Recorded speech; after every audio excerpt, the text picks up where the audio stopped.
देखिए क्वेश्चन है, मैट्रिक्स और डिटर्मिनेंट से रिलेटेड है, दोनों मिक्स टाइप का क्वेश्चन है। ठीक है, तो ऑलरेडी हम लोग देख चुके थे कि डिटर्मिनेंट जब होता है और एडजॉइंट ए रहता है तो इस टाइप का जो इसमें जो फार्मूला लगाते थे क्या आता था, ए पावर n-1 आता था। और एक और देखे थे डिटर्मिनेंट एडजॉइंट ए, इसे जब यूज किए थे कितना था, डिटर्मिनेंट ए पावर n-1 का होल स्क्वायर आया था। ये ऑलरेडी देख चुके हैं। तो इसी टाइप का क्वेश्चन है, इसी बेसिस पर फंडामेंटल कहाँ से आए थे ऑलरेडी देख चुके हैं। ठीक है, देखिएगा प्रीवियस वीडियो जो ऑलरेडी हम अपलोड कर चुके हैं। ठीक है, तो क्वेश्चन पढ़ते हैं। Let A B 3 × 3 real matrix if determinant adjoint of 2 है का क्या है, ए जो पूरा क्या है एक मैट्रिक्स के रूप में, वो मैट्रिक्स कैसा दिया है, 2 × एडजॉइंट का क्या है 2 है। इसमें टोटल डिटर्मिनेंट निकालते थे क्या, 2⁴ तो अपने को क्या निकालना, value of determinant A square. ठीक है, तो बेसिक्स यही है, डिटर्मिनेंट ए स्क्वायर निकालना है। तो कैसे निकालेंगे, तो अपने को इससे लेके आगे आगे की ओर बढ़ना पड़ेगा। और ये कहाँ से आया था, इसके फंडा ऑलरेडी हम लोग कल वाले वीडियो को देखिएगा तो पता चल जाएगा कि कहाँ से ये आया था। तो हम उसी चीज़ का यूज करेंगे और ठीक है, और कोशिश करेंगे सोल्व करने का इस क्वेश्चन को। तो आगे की ओर बढ़ते हैं। तो देखिए क्या होता है, आगे की ओर इस डिटर्मिनेंट को हम लिखेंगे इस टाइप से। ठीक है, हम DET नहीं लिखने वाले। तो आगे की ओर बढ़ते हैं, डिटर्मिनेंट लिखते हैं 2 × एडजॉइंट इंटू 2 × एडजॉइंट, इसके एडजॉइंट 2 है। ठीक है, और 1 2 3, तो 1 2 3। ठीक है, और इक्वल टू क्या है, 2⁴ अपने को इसी को सोल्व करेंगे तो अपने को क्या निकल गया, डिटर्मिनेंट ए का स्क्वायर निकल के आएगा। ठीक, तो आगे की ओर बढ़ते हैं। तो अब करना क्या है, एक आप ऐसे सोचिए ना कि 2 × है, ये क्या है 2 × क्योंकि आखिर 2a जब लिखता है, 2a क्या होता है, 2 तो स्केलर होता है। स्केलर होता है, किसी स्केलर को मैट्रिक्स में मल्टीप्लाई करते हैं तो एक मैट्रिक्स ही बनता है। तो 2 क्या एक स्केलर है। और कल हम बताए थे अगर याद हो तो k × मैट्रिक्स ए का डिटर्मिनेंट, जहाँ order of matrix A equal to n रहे तो क्या था, इसे जब बाहर करते तो क्या था, k पावर n आता था और डिटर्मिनेंट ए होता था। पता था k × ए, k स्केलर रहे और इसका होल डिटर्मिनेंट निकालना रहे तो हम क्या करते थे, इसे बाहर कर लेते थे। तो k को जब बाहर करते थे तो देखते थे कि a का मैट्रिक्स का ऑर्डर कितना है, तो अगर ऑर्डर n है तो k पावर n और डिटर्मिनेंट ए होता था, ऑलरेडी पता है। तो इसी चीज़ का यूज करेंगे। अपने को यहाँ पर देखिए लिखा है ए का जो मैट्रिक्स है 3 × 3 रियल मैट्रिक्स है। ठीक है, और एक चीज़ याद रखिएगा, अगर ऑर्डर ऑफ मैट्रिक्स है तो इसका एडजॉइंट का जो मैट्रिक्स होगा वो भी ऑर्डर कितना होगा, 3 का ही होगा। अगर ऑर्डर ऑफ मैट्रिक्स n है, ऑर्डर ऑफ मैट्रिक्स ए का कितना है, n है, तो एडजॉइंट ऑफ मैट्रिक्स ए का ऑर्डर कितना होगा, n ही होगा। क्या होगा, n होगा। अगर ऑर्डर ऑफ मैट्रिक्स ए का कितना है, 3 है, तो एडजॉइंट ऑफ मैट्रिक्स ए का कितना होगा, ऑर्डर 3 होगा। ठीक है, तो इस चीज़ को ध्यान रखिएगा। तो अपने को क्वेश्चन में क्या दिया है, ऑर्डर ऑफ मैट्रिक्स है 3 है, 3 × 3 मतलब 3 है। तो हम क्या करेंगे, ए एडजॉइंट कितने बार एडजॉइंट लगाए तो उससे फर्क नहीं पड़ेगा। तो अपने को ए जो लिखा गया है ए मैट्रिक्स, इसका ऑर्डर कितना होगा, 3 होगा। ठीक है ना, और यहाँ पर क्या है 2 स्केलर है, जब 3 इसका ऑर्डर है और यहाँ क्या है इस मैट्रिक्स का ऑर्डर कितना है, 3 है और स्केलर कितना 2 है। तो हम क्या कर सकते हैं, अभी बताए थे के क्या है, स्केलर है और एक मैट्रिक्स इसका ऑर्डर n रहे तो k पावर n हो जाता है। जिसको बाहर करेंगे तो क्या आएगा, 2 पावर 3 आ जाएगा। और क्या आ जाएगा, होल लिखना पड़ेगा, एडजॉइंट 2 है। ठीक है ना, ये लिखना पड़ेगा 2 पावर 41। यहाँ तो कोई परेशानी नहीं होनी चाहिए। ठीक है, अब क्या करना है, आपने देखा क्या था, हम लोग को बेसिक्स फार्मूला क्या पता है, एडजॉइंट ए का डिटर्मिनेंट पता है, यही पता है। एडजॉइंट ए का डिटर्मिनेंट और डिटर्मिनेंट ए पावर n-1 पता था, जहाँ n क्या है, ऑर्डर ऑफ मैट्रिक्स ए था। ठीक है, यहाँ तो कोई परेशानी नहीं।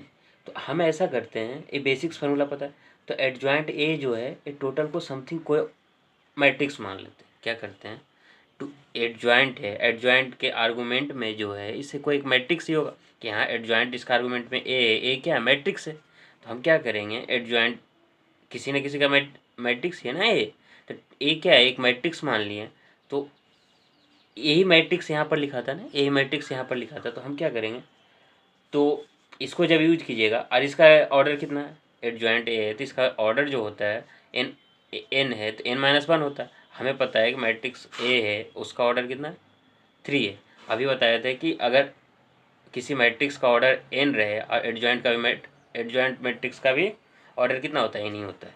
सिमिलरली यहाँ पर क्या है, ऑर्डर 3 है, तो यहाँ पर एडजॉइंट उस मैट्रिक्स का ऑर्डर कितना हो जाएगा, 3 होगा। तो यहाँ पर 3 ऑर्डर का होगा ना, 3 ऑर्डर का होगा। तो यहाँ पर लिख सकते हैं इसे समथिंग कोई मैट्रिक्स बी मान लीजिए, इसे कोई मैट्रिक्स बी मान लीजिए, तो हम लिख सकते हैं एडजॉइंट अब बी अब 2 पावर 40। अब बी का ऑर्डर कितना हो जाएगा, 3 होगा, क्योंकि एडजॉइंट से ही बना, तो ऑर्डर कितना होगा, 3 होगा, तो बी है।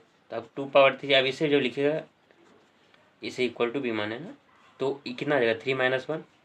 जब इस फॉर्मूला का यूज करें, एडजॉइंट ए का डिटर्मिनेंट जब निकालते, डिटर्मिनेंट ए पावर n-1 होता है, तो 3-1 पावर 2 पावर 41। कोई परेशानी यहाँ तक, हमें नहीं लगता होना चाहिए, ठीक है। तो 2 पावर 3 हो गया। अब बी का वैल्यू क्या था, बी मैट्रिक्स का 2 एडजॉइंट ए एडजॉइंट 2 है, इसे पुट कर देते हैं एडजॉइंट 2 है। आई थिंक समझ गए हूँ। इस तरह का एक क्वेश्चन रहेगा जेईई में, ठीक है, जो भी एग्जाम होने वाला है रिसेंटली, तो उसमें एक क्वेश्चन तो क्लियर है कि इस टाइप का क्वेश्चन रहेगा। तो स्क्वायर है, तो ध्यान से करिएगा, आसान ही रहता, बहुत ही आसान क्वेश्चन होता है, छोड़ना नहीं। तो 2a जो हो गया 2 पावर 41 हो गया, 2 पावर 3 है इधर, तो अपने को इतना तक क्लियर हो गया। अब क्या करना, फिर आ गया उसी टाइप का, देखिए यहाँ पर 2 इंटू है, तो यहाँ 2 इंटू समथिंग है, तो एक टाइप का मैट्रिक्स ही बनेगा, इसका भी ऑर्डर कितना 3 होगा, जिसे बाहर करेंगे तो कितना आ जाएगा, 2 पावर 3 आएगा। तो ऐसा करते हैं 2 पावर 3 है, a determinant whole a determinant a क्या है, एक मैट्रिक्स बनेगा, लेकिन ये स्केलर के साथ एक मैट्रिक्स है, इस मैट्रिक्स के साथ एक स्केलर है, इसे तो बाहर कर ही सकते हैं। अब बाहर करेंगे तो कितना के पावर n होता है, तो 2 पावर 3 हो जाएगा, तो 2 पावर 3 हो जाएगा। और इसे ध्यान रखिए ये होल स्क्वायर है, तो इसको ध्यान में रख के करना है। तो ये क्या आ जाएगा, डिटर्मिनेंट एडजॉइंट 2a हो जाएगा, कोई परेशानी नहीं होनी चाहिए यहाँ पर, ठीक है। ठीक है, और होल स्क्वायर होगा, इसको छोड़ना नहीं, होल स्क्वायर, ठीक है। यहाँ से आगे को बढ़ते, तो यहाँ आ जाएगा, तो 2 पावर 3 है, तो अब इसे अलग अलग कर सकते, तो अलग अलग कर लीजिए। 2 पावर 3 का होल स्क्वायर आ जाएगा, और एडजॉइंट 2 है, ठीक है, स्क्वायर पावर 2 पावर 41। यहाँ तक कोई परेशानी नहीं, आगे को। तो यहाँ लिखिएगा 2 power 3 I to the power m power n है, तो बेसिक से 2 पावर 3 इंटू 2 क्या लिखेंगे, 6 लिख सकते हैं, नहीं तो रहने देते, एक स्टेप और ऐड कर ले, डिटर्मिनेंट कर लीजिए। अब ए क्या है, इसकी ओर आगे देखिएगा, तो ए अपने आप में क्या है, एक अलग मैट्रिक्स बनेगा। अभी बताए थे, यहाँ देखे थे ना, एडजॉइंट था, एडजॉइंट के आर्गूमेंट में कुछ भी रहे उससे एक टाइप का मैट्रिक्स मान लेते थे, तो ये भी एक टाइप का मैट्रिक्स ही हो जाएगा, और उसका होल डिटर्मिनेंट है ना, तो इसी एडजॉइंट का डिटर्मिनेंट होगा, यहाँ समथिंग सी मान लीजिए। अब सी मान लीजिए, सी इक्वल टू क्या, एडजॉइंट 2a हो जाएगा। तो अभी जस्ट फार्मूला देखे थे, एडजॉइंट ए का फार्मूला कितना आता था, एडजॉइंट ए का फार्मूला था डिटर्मिनेंट ए पावर n-1, जहाँ n क्या था, ऑर्डर ऑफ मैट्रिक्स ए था। तो यहाँ पर तो ऑर्डर तो कितना है, 3 होगा। तो क्या आ जाएगा बताइए, एडजॉइंट 2a पावर कितना आ जाएगा, 3-1, अब पावर होल स्क्वायर 2 हो जाएगा। 2 तो पहले से है ना, 3-1 का 2 पावर कितना आ जाएगा, 2 पावर 41। यहाँ तक परेशानी नहीं होनी चाहिए, ठीक है, 2 पावर 41, ठीक है। अब आगे की ओर बढ़ते हैं। अब जब आगे बढ़िएगा तो 2 पावर 3 इंटू 2 पावर 6 हो गया, यहाँ तक परेशानी नहीं है। अब आगे की ओर देखते हैं, डिटर्मिनेंट लिखिए, तो एडजॉइंट 2a पावर कितना हो जाएगा, 2 का होल स्क्वायर 2, यहाँ तक कोई दिक्कत नहीं। आगे 2 पावर 3 2 पावर 6, अब एडजॉइंट 2a पावर कितना हो जाएगा, 4 हो जाएगा, और 2 पावर 41 हो जाएगा, यहाँ तक भी कोई दिक्कत नहीं। आगे एक बार फिर बढ़ते, तो ए तो क्या हो जाएगा, ऐड हो जाएगा, तो 2 पावर 9 हो जाएगा, और यहाँ पर जब कीजिएगा तो अब क्या आ गया, ए भी एडजॉइंट का आर्गूमेंट में 2 है, तो ए भी कोई एक मैट्रिक्स का रूप ही ले, कोई मैट्रिक्स का रूप होगा ना, इसका ऑर्डर कितना हो जाएगा, 3 होगा, क्योंकि यहाँ पर ए का मैट्रिक्स का ऑर्डर कितना है, 3। तो अब फिर फार्मूला ए तो डिटर्मिनेंट है ना, डिटर्मिनेंट तो भूलना नहीं है, ये तो ऑलरेडी होल्ड ए डिटर्मिनेंट है, क्योंकि डिटर्मिनेंट तो हटा नहीं है ना, डिटर्मिनेंट तो रहेगा ही। ये जो मैट्रिक्स बना है तो उसका डिटर्मिनेंट तो हटेगा नहीं ना, डिटर्मिनेंट तो रहता ही है ना, डिटर्मिनेंट रहेगा। तो डिटर्मिनेंट जब रहेगा तो ए तो एक ग्रुप में मैट्रिक्स है, तब इसे लिखे तो 2a है, और मैट्रिक्स कितना है, 2a है, तो इसी को 2a लिखेंगे, और 2a पावर कितना, 3-1, तो 2 लिखेंगे, 3 - 1 और पावर होल पावर 4, क्योंकि 4 तो पहले से, तो 2 पावर 41, ठीक है। तो 2 पावर 9 और 2 8 डिटर्मिनेंट का होल स्क्वायर, 2 4 × 2 8 हो जाएगा। तो एक स्टेप और ऐड कर लेते हैं, तो आगे की ओर जब बढ़िएगा तो 2 पावर 9 और 2a power 8 equal to 2 power 41, ठीक है। अब आगे की ओर बढ़ते हैं। ये अब जस्ट अभी कुछ देर पहले भी देखे थे, डिटर्मिनेंट ए रहे और इसे अलग करना रहे तो कैसे करते हैं, के पावर एन लिखते हैं। एन क्या होता है, ऑर्डर ऑफ मैट्रिक्स ए होता है, तो डिटर्मिनेंट ए, ठीक है ना। तो इसी चीज़ का यूज करेंगे, इसी चीज़ का यूज करते हैं। 2 पावर 9, यहाँ पर तो ऑर्डर मैट्रिक्स 3 है, तो 2 पावर 3 हो जाएगा, कोई परेशानी नहीं, 3, ठीक है ना। और 3 आ जाएगा और इंटू डिटर्मिनेंट ए आ जाएगा, अब पावर कितना 8 आ जाएगा, अब पावर कितना 2 पावर 40, ठीक है। तो 2 पावर 9 आ जाएगा और 2 पावर 24 हो जाएगा, ठीक है। अब कहेगा 24 कैसे, एक स्टेप और है, 3 × 8 हो जाएगा, आ जाएगा ना 3 × 8, क्योंकि 3 × 8 और इंटू डिटर्मिनेंट ए पावर 8 आ जाएगा 2 पावर 40। यहाँ तक कोई परेशानी नहीं थी। एक इधर की ओर लिखते हैं, इसको इधर की ओर लिखते हैं, तो यहाँ पर लिखिएगा 2 पावर 9, आगे बढ़ 2 पावर 9, ठीक है। 2 पावर 9 इंटू 2 पावर 24 हो जाएगा। पता है 3 तो पहले से था, पावर 8 है तो होल तो 8 मल्टीप्लाई हो जाएगा, क्योंकि a⁴m × n, ये बेसिक्स फॉर्मूला पता है ना। a⁴m पावर n कितना होता है, a⁴m × n होता है, ऑलरेडी पता है ये सब चीज़ें। तो 2 पावर 3 × 8 है तो 24 हो जाएगा, इंटू डिटर्मिनेंट ए पावर 8 और 2 पावर 41 हो जाएगा। अब इसे ऐड कर दीजिए, 2 पावर 33 हो जाएगा और determinant A power 8 equal to 2 power 41 हो जाएगा। आपने को निकालना क्या है, इस चीज़ को ध्यान रखिएगा, निकालना है डिटर्मिनेंट ए का होल, डिटर्मिनेंट ए स्क्वायर का डिटर्मिनेंट निकाला है। डिटर्मिनेंट किसका निकालना, ए स्क्वायर का, तो उस पर आएंगे। पहले इसको सिंप्लीफाई कर लेते हैं, तो सिंप्लीफाई कीजिएगा तो डिटर्मिनेंट ए पावर 8 हो जाएगा और 2 पावर 41 और 2 पावर 33, ऐसे कीजिएगा तो 2 पावर 41 - 33 आ जाएगा, क्योंकि पता है a⁴ बेसिक, अब जेई क्वेश्चन बताया तो ये सब चीज़ें तो पता होना चाहिए। a⁴m - n होता है, ये चीज़ें तो पता होगा, नहीं ये चीज़ें तो पता होगा, ठीक है ना। तो उसी को आगे की ओर बढ़ा रहे हैं, तो यहाँ लिखे डिटर्मिनेंट ए पावर 8 हो जाएगा, तो 2 पावर 8 आ जाएगा, कितना आ जाएगा डिटर्मिनेंट 2 पावर 8 आ जाएगा। अभी यहाँ से निकालेगा 2 पावर 8 है, तो अपने को निकालना क्या है, ए अपने को निकालना है डिटर्मिनेंट ए का स्क्वायर निकालना। तो एक चीज़ को ध्यान रखिएगा, अगर याद हो तो ए पावर एम का डिटर्मिनेंट निकालिए या डिटर्मिनेंट ए पावर एम निकालिए, बात बराबर हो जाएगा। मैं क्या बोल रहा हूँ, अगर ए क्यू का डिटर्मिनेंट निकालना है या डिटर्मिनेंट ए का ए मैट्रिक्स का क्यू निकाल दीजिए, तो बात बराबर ही हो जाएगा, अलग अलग नहीं होने वाला, तो ही चीज़ करने वाले।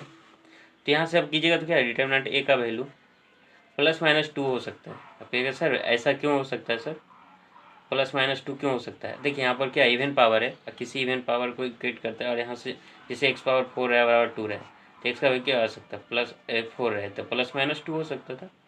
तो इस चीज़ के बारे में आपको पता होगा, मैं उतना डिटेल नहीं जाने वाला, क्योंकि कम्प्लेक्स वैल्यू भी हो सकता है इस डिटर्मिनेंट का। तो अपने को वहाँ पर जाना है, अपने को क्या है रियल वैल्यू ये चाहिए, डिटर्मिनेंट ए का स्क्वायर इक्वल्स कितना आना है, क्योंकि रियल मैट्रिक्स है, तो वहाँ तक नहीं जाना अपने को। डिटर्मिनेंट ए इक्वल टू +-2 लेना है, और अपने को निकालना क्या है, डिटर्मिनेंट ए का स्क्वायर निकालना है। इसका मतलब क्या आ जाएगा, डिटर्मिनेंट ए का स्क्वायर, दोनों सेम ही हो जाएगा ना, जस्ट बताए थे। किसी मैट्रिक्स का पावर का डिटर्मिनेंट निकालना रहे, उस मैट्रिक्स का डिटर्मिनेंट निकाल लेते हैं, उस पर पावर जितने पावर का मैट्रिक्स का डिटर्मिनेंट निकालना है, उसी डिटर्मिनेंट निकाल के उतने पावर डाल देते, तो अपने आंसर सेम ही आता है, ठीक है। तो इस चीज़ को ध्यान रखेंगे। तो यहाँ पर रखिएगा +-2, क्या रखना, +-2 का स्क्वायर, तो कितना आ जाएगा 4 आ जाएगा। तो डिटर्मिनेंट ए स्क्वायर का डिटर्मिनेंट कितना आ जाएगा 4 आ जाएगा, क्या आ जाएगा डिटर्मिनेंट ए स्क्वायर का डिटर्मिनेंट कितना आ जाएगा 4 आ जाएगा। तो यहाँ पर क्या आ जाएगा, डिटर्मिनेंट किसका, ए स्क्वायर मैट्रिक्स का डिटर्मिनेंट कितना हो जाएगा बताइए, 4 हो जाएगा। आई थिंक समझ गए, इसे बेसिक्स क्लियर हो जाए। बस इसमें 2 फार्मूले यूज किए थे, एक फार्मूला था क्या, डिटर्मिनेंट के ए इक्वल टू क्या था, के पावर एन, और डिटर्मिनेंट ए, और एक फार्मूले क्या था, determinant adjoint of A determinant A power n-1, जहाँ एन क्या था, ऑर्डर ऑफ मैट्रिक्स ए, ठीक है ना। तो इस चीज़ के यूज किए, और कैसे किए ऑलरेडी देख चुके हैं। अगर कोई प्रॉब्लम है तो कमेंट सेक्शन में लिखिएगा, और थैंक यू।